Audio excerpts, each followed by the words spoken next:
برائے مہربانی جو غیر ضروری ایکٹیویٹیز ہیں ان کو مؤخر کر دیجئے.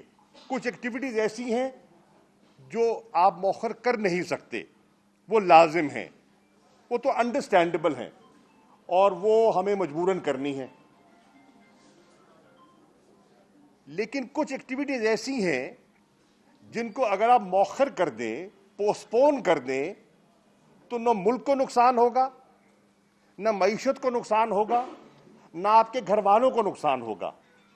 تو میری یہی ایک دفعہ پھر اپیل ہوگی کہ آپ اپنے فیصلوں پر نظر ثانی فرمائیں. میری میڈیا سے گزارش ہوگی کہ آپ اس اویئرنس میں، آگاہی میں اپنا کردار ادا کریں جیسے پہلے آپ نے کیا تھا، اور اس کا کافی وہ مؤثر تھا. لیکن اس دفعہ میں دیکھ رہا ہوں سیکنڈ ویو میں وہ اتنا مجھے مؤثر دکھائی نہیں دے رہا. اور جو سیکنڈ یہ جو ویو آ رہی ہے یہ بڑی خطرناک ہے. آپ نے دیکھا کہ ملتان میں خاصی اموات ہوئی ہیں. دوسری چیز جو میں عرض کرنا چاہوں گا، میری رائے میں جہاں جلسہ نہیں ہونا چاہیے تھا اور ہماری سیاسی قیادت کو لوگوں کی انسانی جانوں کی قدر کرنی چاہیے تھی، احتیاط کرنی چاہیے تھی، وہاں میری رائے میں کنٹینرز کی ضرورت بھی نہیں تھی. اور یہ میں نے برملا کہا، اور میں نے یہ اپنا موقف جو پچھلی کابینہ کا اجلاس تھا اس میں بھی پیش کیا. اس کی ضرورت نہیں تھی، اپوزیشن کو کرنا نہیں چاہیے تھا اور انتظامیہ کو کنٹینر نہیں لگانے چاہیے تھے. اور آپ نے بھی دیکھا اور پورے شہر نے دیکھا اور میں نے بھی دیکھا کہ جو تعداد تھی وہ کسی سے ڈھکی چھپی نہیں ہے. بڑے شوق سے جاتے، قلعہ کونا قاسم باغ میں جلسہ کر لیتے. میری رائے میں اس کی اجازت ہونی چاہیے تھی، اور میں نے یہی کہا. میں اب بھی کہوں گا کہ یہ کانشیس فیصلے ہیں، حکومت نے کانشیس فیصلہ کیا ہے، اور اس میں میں نے برملا اپنا انپٹ دیا ہے کہ ہم نے ان کی ایکٹیویٹی کو زبردستی نہیں روکنا، تلقین کرنی ہے، مشورہ دینا ہے، ایکسپرٹس کی رائے سامنے رکھنی ہے، ڈاکٹرز کی رائے سامنے رکھنی ہے. اس وقت بھی ملک میں ہیلتھ ایمرجنسی کا نفاذ ہے، آپ کے سامنے ہے. یا تو کہیں کہ جو ڈاکٹرز کہہ رہے ہیں وہ غلط کہہ رہے ہیں، یا کہیں جو ماہرین ہیں، جو NCOC کی جو کمیٹی ہے جس میں سارے ایکسپرٹس بیٹھ کے مشاورت کے بعد جو ہدایات دیتے ہیں وہ درست نہیں ہیں. سندھ میں جو آپ نے SOPs نافذ کیے ہیں، جو سمارٹ لاک ڈاؤن آپ کر رہے ہیں، اس کی ضرورت نہیں ہے. اگر نہیں ہے تو پھر منطق سمجھ آتی ہے کہ آپ اس کو تسلیم نہیں کرتے.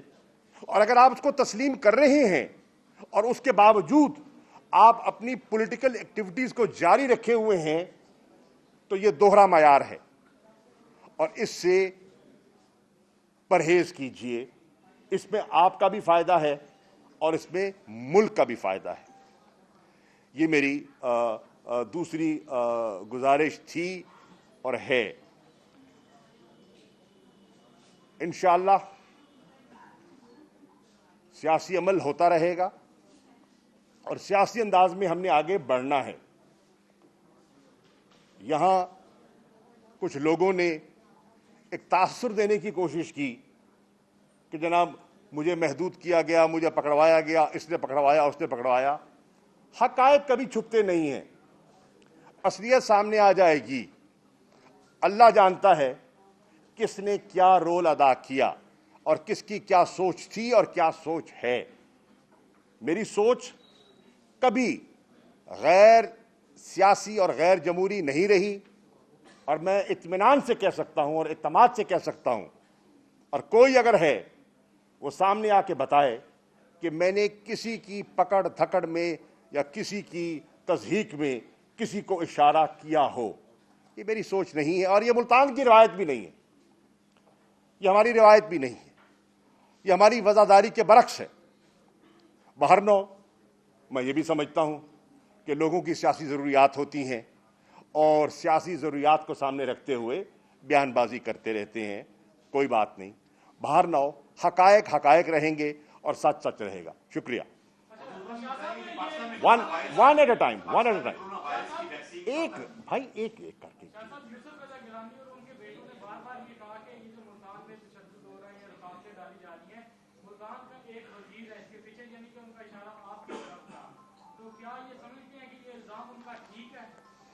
میرے بھائی میں آپ کو کہہ چکا ہوں،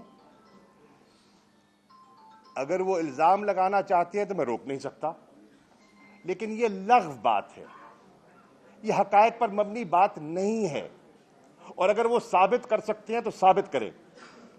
دیکھیے ایسے بات کر دینا تو آسان ہے، میں ان کے بارے میں کوئی غلط بات نہیں کروں گا، لیکن میں برملا کہہ رہا ہوں، اگر انہوں نے یہ کہا ہے تو انہوں نے نامناسب بات کی ہے اور حقائق کے برعکس بات کی ہے۔ سر یہ بتائیے کہ آپ کی جو رائے ہے وہ بلکہ پہلے بھی آ چکی تھی سامنے کہ کنٹینر نہ لگایا جائے، اور پھر یہ کون سی اپنا لیول پہ یہ فیصلہ ہوا کہ اس طرح جو ہے انہوں نے گرفتاریاں، مقدمے اور مار دھاڑ کی اور ہائپ دے دی؟ دیکھیے میں عرض کروں، میں وہی عرض کر رہا ہوں، آپ ٹھیک فرما رہے ہیں۔ دیکھیے میں تو ملک میں تھا نہیں، میں تو جو اسلامی وزرائے خارجہ کے اجلاس میں نیام نائجر میں تھا جب یہ ساری تقریبات ہو رہی تھیں، میں ملک سے باہر تھا۔ میں سمجھتا ہوں جس قسم کا شو انہوں نے پٹ اپ کیا ہے، برملا میں کہہ سکتا ہوں ناکام تھا۔ یہ جو دعوے کر رہے ہیں جو اپنی کامیابی کے، اگر یہ اسٹیڈیم میں چلے جاتے یہ بے نقاب ہو جاتے، ان کی کلائی کھل جاتی، ان کی پاور شو کی حقیقت لوگوں کے سامنے عیاں ہو جاتی، اس کے برعکس۔ بہرحال میں سمجھتا ہوں جس نے بھی کیا اس نے سیاسی شعور کا مظاہرہ نہیں کیا، اور یہ میری واضح سوچ تھی، اور یہ سوچ میں نے قیادت کے سامنے بھی رکھی ہے، اور یہ بھی عرض کر دوں ان کی طرف سے بھی بالکل واضح ہدایت تھی کہ کوئی تشدد، کوئی لاٹھی چارج اور کوئی اس قسم کی کارروائی نہیں ہونی۔ وہ تو بلا وجہ جو 4 گھنٹے کا ایونٹ تھا اس کو انہوں نے بلا وجہ 4 دن کیش کرانے کی کوشش کی جس کی ضرورت نہیں تھی۔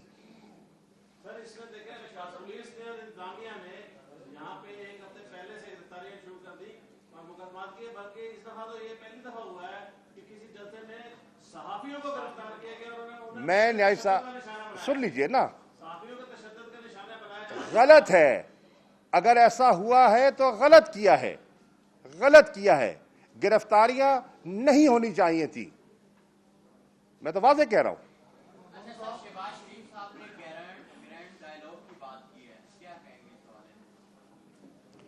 وہ اپنی پارٹی میں فیصلہ کر لیں کہ اس وقت دیکھیے مسلم لیگ میں کنفیوژن دکھائی دے رہی ہے۔ مریم نواز صاحبہ کا ایک موقف ہے اور شہباز شریف صاحب کا موقف جو وہ لے رہے ہیں وہ اس کے برعکس دکھائی دے رہا ہے۔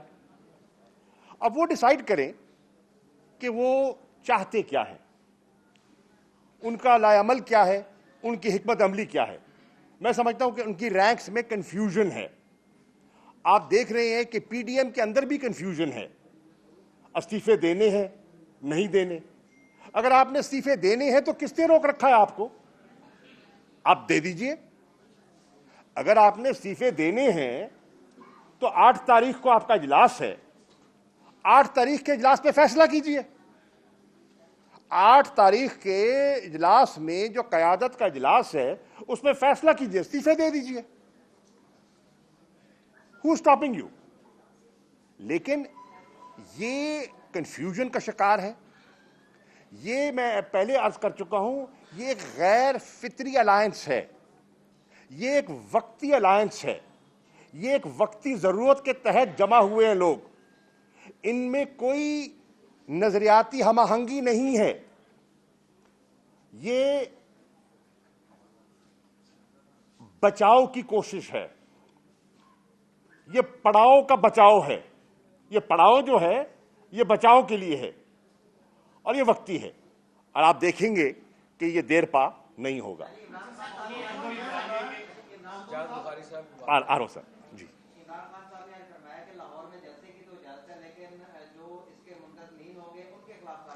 دیکھیے کورٹ نے کیا فیصلہ کیا. کورٹ کہہ رہا ہے, اسلام آباد ہائی کورٹ نے کہا کہ یہ تقریب مت کیجیے. این سی او سی کہہ رہی ہے کہ ملک میں بیماری پھیل رہی ہے, وبا پھیل رہی ہے, اور ایس او پیز کہہ رہی ہیں کہ اس تعداد سے اگر زیادہ. دیکھیں یہ بتائیں, سوشل ڈسٹینسنگ کے لیے کیوں کہا جاتا ہے؟ کوئی منطق ہے نا یار. اگر دنیا میں سوشل ڈسٹینسنگ کی بات کی جا رہی ہے تو اس میں کوئی لاجک ہوگا. دنیا اگر کہہ رہی ہے کہ ماسک پہنو, میرے بھائی آپ نے کیوں ماسک پہنا ہوا ہے؟ میں نے ماسک کیوں پہنا ہوا ہے؟ اپنی حفاظت کے لیے پہنا ہوا ہے نا, کیونکہ ماہرین یہ کہتے ہیں اس کے پہننے سے ہم اپنی بچت کرتے ہیں, سوشل ڈسٹینسنگ سے. آپ یہ بتائیں, میں ابھی جب واپس آیا, نائجر سے واپس آ رہا تھا, تو مجھے عمرے کی سعادت نصیب ہوئی. آپ دیکھیں اگر عمرے کو محدود کیا گیا ہے تو کوئی وجہ ہے, وہاں وقت مقرر کیا گیا ہے, تعداد مقرر کی گئی ہے, تو کوئی لاجک ہوگا نا بھائی, کیونکہ یہ تو ایک دینی تقریب ہے نا, سیاسی تقریب نہیں ہے. تو لوگوں نے دینی تقریبات کو بھی محدود کیا ہے. اور وہاں میں ایمانداری سے کہہ رہا ہوں کہ جب میں طواف کر رہا تھا, میں نے جب نظر گھمائی, میکسیمم 200 سے زیادہ لوگ مجھے دکھائی نہیں دیے پورے خانہ کعبہ میں. تو یہ کیوں ہو رہا ہے؟ اس کی کوئی وجہ ہے نا بھیا. حج کو محدود کیا گیا, کیوں کیا گیا؟ کوئی وجہ ہے نا. اگر ہم اس کو تسلیم نہ کریں تو یہ ہماری ہٹ دھرمی ہے, جانتے ہوئے. کیا یہی جتنی قیادت ہے, کیا یہی اسٹرکٹ لاک ڈاؤن کے درس نہیں دیا کرتے تھے؟ کیا آپ دیکھیں کہ سندھ کے وزیر اعلیٰ ہاتھ جوڑ کے پریس کانفرنسز میں التجا نہیں کیا کرتے تھے؟ تو آج کیا ہو گیا؟ کیا وجہ ہے کہ آج وہ سب جو اصول جو تھے, جو آپ نے اپنائے تھے, وہ آپ نے بالائے طاق رکھ دیے؟ سوچنے کی بات ہے. میں سمجھتا ہوں کہ پاکستان کے لوگ باشعور ہیں اور وہ سمجھتے ہیں اور وہ صحیح فیصلے کرنے کی صلاحیت رکھتے ہیں. ایک منٹ پہلے میرے بھائی جان, ایک منٹ, آپ نے ایک سوال کر لیا, ان کو موقع جی. جناب بخاری.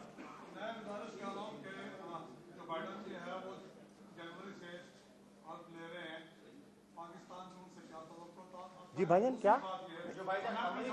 ہاں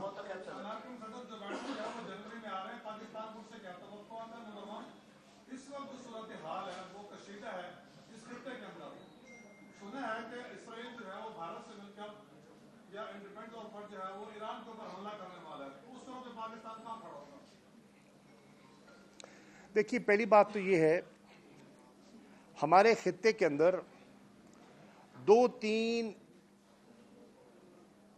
چیزیں اہم ہیں. نمبر 1, افغانستان میں جو امن کا عمل ہے وہ آگے بڑھ رہا ہے. اس کا پہلا اشارہ ملا 29 فروری کو, جب طالبان اور امریکہ کے درمیان دوحہ میں امن معاہدہ ہوا. اس کا دوسرا اشارہ ملا جب طالبان کی قیادت اور افغانستان کے نمائندگان نے بیٹھ کر اپنے انٹرا افغان نیگوشیشنز کا آغاز کیا. اس کا تیسرا اشارہ آپ کو ملا جب ان پروسیجرز پر کہ ہم نے مذاکرات کس نوعیت کے اور آگے کیسے بڑھانے ہیں اس پر ان میں اتفاق ہوا. تو یہ ایک عمل ہے جو آگے بڑھ رہا ہے. اور چوتھی بات عرض کر دوں کہ وزیر اعظم عمران خان صاحب جب کابل تشریف لے گئے تو صدر اشرف غنی اور ان کے جو فرسٹ وائس پریزیڈنٹ ہیں، سیکنڈ وائس پریزیڈنٹ ہیں، ان کی اسمبلی کے اسپیکر ہیں اور دیگر قیادت سے تبادلہ خیال ہوا، مشاورت ہوئی. تو پاکستان کے رول کو، پاکستان کے کردار کو آج نہ صرف دنیا بلکہ افغان قیادت بھی اس کو سراہ رہی ہے. میری نیامے میں کابل کے بعد افغانستان کے وزیر خارجہ سے دوسری نشست ہوئی اور انہوں نے OIC کے اجلاس میں جہاں دیگر ممالک کا شکریہ کیا، نام لے کر انہوں نے پاکستان کا شکریہ ادا کیا. تو یہ ایک ڈیولپمنٹ ہے کہ وہ افغانستان جو پاکستان پر انگلیاں اٹھاتا تھا، انہوں نے 57 ملکوں کے سامنے پاکستان کا شکریہ ادا کیا. نمبر 1. نمبر 2 بخاری صاحب، نمبر 2 یہ ہے کہ کشمیر کی صورتحال بگڑتی چلی جا رہی ہے اور آج ہندوستان کے اندر بھی اس پر ایک اوپینین پیدا ہو چکی ہے کہ BJP سرکار کی کشمیر پالیسی ناکام ہو چکی ہے. جو انہوں نے 5 اگست 2019 کو اقدامات اٹھائے تھے وہ مسترد کر دیے گئے ہیں. کشمیری قیادت نے من جملہ ان کو مسترد کیا ہے اور ہندوستان کا بہت بڑا طبقہ، جس میں دانشور بھی ہیں، جس میں اپوزیشن بھی ہے، جس میں اور لوگ بھی ہیں، وہ اس سرکار کی پالیسی سے متفق نہیں ہیں. آپ اگر، میں آپ سے درخواست کروں گا، جو ہمارا OIC کا اجلاس ہوا ہے ابھی 47واں، اس پہ جو متفقہ قرارداد سامنے آئی ہے جموں اور کشمیر کے معاملے پر، اگر آپ اس کو ایک نظر پڑھ لیں، اس کا اردو ورژن بھی موجود ہے، انگلش ورژن بھی موجود ہے، تو آپ کو اندازہ ہوگا کہ پہلی مرتبہ 57 ممالک نے ہندوستان کی کشمیر پالیسی پر کڑی تنقید کی ہے اور مطالبہ کیا ہے کہ جو وہ ڈیموگرافک چینج کرنا چاہ رہے ہیں ڈومیسائل سرٹیفکیٹس کے ذریعے، ان کو انہوں نے مسترد کیا ہے. جو انہوں نے وہاں کا سٹیٹس تبدیل کیا ہے اس کو انہوں نے مسترد کیا ہے. جو وہاں جبر اور تشدد سے وہ کام لے رہے ہیں اس کی انہوں نے تنقید کی ہے. تو یہ آپ دیکھ رہے ہیں کہ آج ہندوستان کی جو پالیسی ہے کشمیر کی، اس پر ہندوستان کے اندر اتفاق رائے نہیں رہا. ہندوستان کے اندر آج 2 دھڑے بن چکے ہیں اور ایک بہت بڑا دھڑا جو ہے آج ہندوستان کی پالیسی پر نکتہ چینی کر رہا ہے. اور یہ اللہ کے فضل و کرم سے پاکستان کی کامیابی ہے. یہ پاکستان کا جو آپ نے انگیجمنٹ کی ہے، جو آپ نے اپنے روابط اور اپنا نقطہ نظر دنیا کے سامنے، انٹرنیشنل میڈیا کے سامنے، انٹرنیشنل میڈیا کے سامنے، انٹرنیشنل ہیومن رائٹس آرگنائزیشن کے سامنے جو پیش کیا ہے، آج اس کا رنگ جو ہے وہ جمتا ہوا ہمیں دکھائی دے رہا ہے. اور ہندوستان جو ہے وہ دفاعی پوزیشن میں ہے. وہ آئے دن جھوٹے الزامات لگا رہا ہے. آپ یہ دیکھیں، ہندوستان جاتا ہے ICJ گلبھوشن یادیو کا کاؤنسلر ایکسیس کا کیس لے کر اور مطالبات لے کر جاتا ہے کہ رہائی ملنی چاہیے، یہ ہونا چاہیے، وہ ہونا چاہیے، ہمیں اس کو ہمارے حوالے کر دینا چاہیے. ICJ میں ان کو ناکامی ہوتی ہے. ICJ کہتی ہے کہ آپ اس کو کاؤنسلر ایکسیس دیں. پاکستان نے ایکسیس دینے کا فیصلہ کیا، 2 دفعہ ایکسیس دے چکے ہیں، تیسرے کے لیے تیار ہیں. لے تو لال کون کر رہا ہے؟ ہندوستان. ہم کہنے آئیے لیجئے، ہم ICJ کا فیصلہ جو ہے اس پر عمل پیرا ہونے کے لیے تیار ہیں. ہم اپنی انٹرنیشنل آبلیگیشن فلفل کرنے کے لیے تیار ہیں. بھاگڑا کون ہے؟ اپنے شہری سے منہ کون چھپا رہا ہے؟ اپنے شہری سے آنکھ کون نہیں ملا رہا؟ ہندوستان.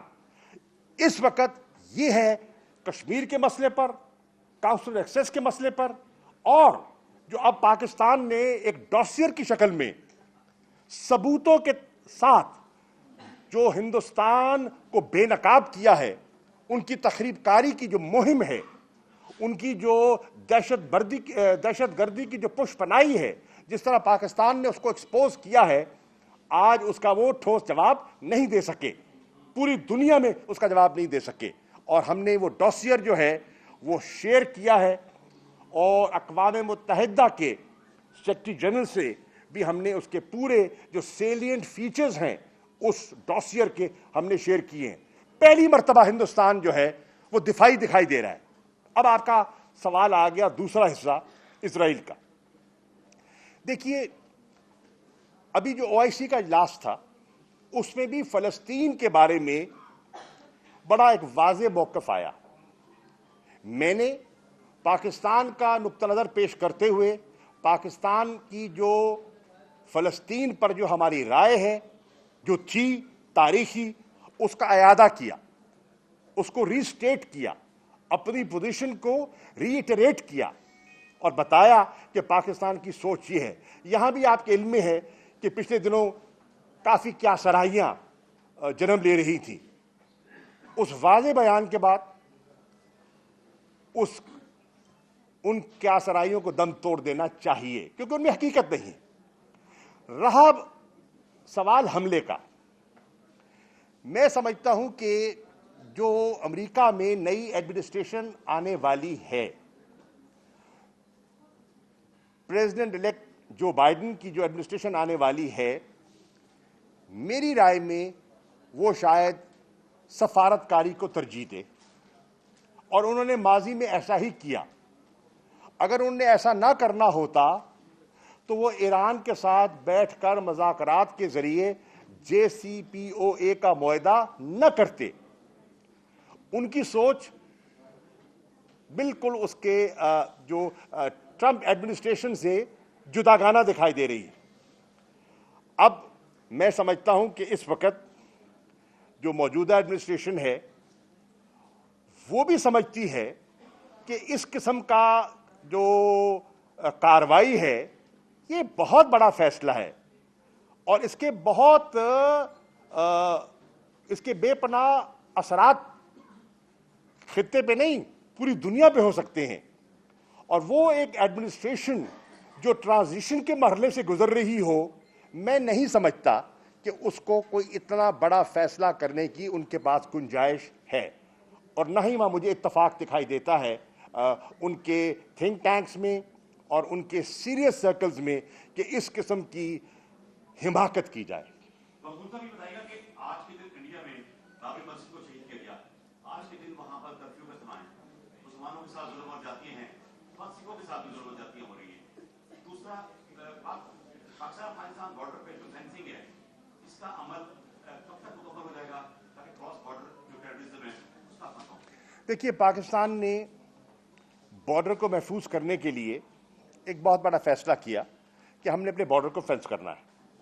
جو ہمارا پاکستان افغانستان کا بارڈر ہے اس پہ ہمارا فینسنگ کا کام جو ہے وہ کافی حد تک مکمل ہو چکا ہے، اور انشاءاللہ امید ہے کہ اس سال کے آخر تک ہم اپنا ہدف حاصل کر لیں گے۔ پاکستان نے نہ صرف افغانستان کے ساتھ بارڈر کو فینس کرنے کا فیصلہ کیا ہے، پاکستان نے ایران کے ساتھ بارڈر کو فینس کرنے کا فیصلہ بھی کیا ہے، اور وہاں بھی کام کا آغاز ہو چکا ہے۔ اس کا مقصد کیا ہے؟ اس کی ضرورت کیا ہے؟ اس کی ضرورت یہ ہے، ایک جو ان ریگولیٹڈ بارڈر کراسنگ ہے اس کو چیک کرنا۔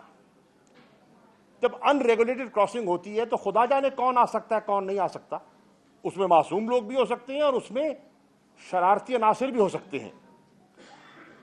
اس لیے ہم چاہ رہے ہیں اور ہم افغانستان سے بھی کہہ رہے ہیں کہ ہماری خواہش ہے کہ امن کا عمل آگے بڑھے، اور جو لاکھوں افغان آج بھی پاکستان میں رہائش پذیر ہیں وہ باعزت طریقے سے اپنے گھروں کو جائیں، کیونکہ جب اتنی بڑے کیمپس میں آپ کچھ لوگوں کو اندر داخل کر دیں تو ان کو آسان نہیں ہے۔